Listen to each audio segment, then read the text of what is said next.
అల్లు అర్జున్ కు మధ్యంతర బెయిల్ మంజూరు చేస్తూ కోర్టు ఉత్తర్వులు జారీ చేసింది. ఇరు వాదనలు పరిగణలోకి తీసుకున్న తర్వాత ఇటు అల్లు అర్జున్ తరపు లాయర్ చాలా స్ట్రాంగ్ గా తన వాదనలు వినిపించారు.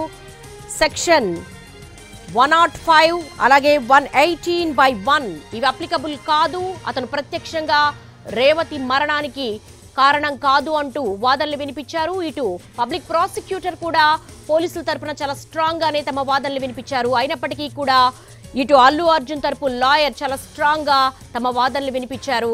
దీని పరిగణలోకి తీసుకున్నటువంటి హైకోర్టు జడ్జి ముందస్తుగానే పబ్లిక్ ప్రాసిక్యూటర్ ను ప్రశ్నించింది. కొన్ని ఇన్పుట్స్ ఆధారంగా చేసుకొని సెక్షన్ 105 అలాగే 118/1 ఎలా అప్లికబుల్ అవుతాయంటూ కూడా ప్రశ్నించారు ఒక దశలో.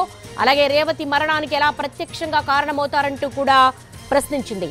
ఇవన్నీ కూడా ఒక 20 నిమిషాల ముందు జరిగినటువంటి ఆర్గ్యుమెంట్స్. ఈ ఆర్గ్యుమెంట్స్ అన్నింటినీ కూడా బేస్ చేసుకుని మెరిట్స్ ని ఆధారంగా తీసుకొని ఇటు జడ్జి ఉత్తర్వులు జారీ చేశారు. మధ్యంతర బెయిల్ ను మంజూరు చేశారు. దీనికి ముందు కొద్ది గంటల ముందే చెంచును కూడా జైలుకు తరలించారు అల్లు అర్జున్ ని. ఆయన లోపలికి వెళ్లిపోయారు. క్వాష్ పిటిషన్ సందర్భంగా ఇరు వర్గాల వాదనలు కూడా చాలా వాడి వేడిగా కొనసాగాయి.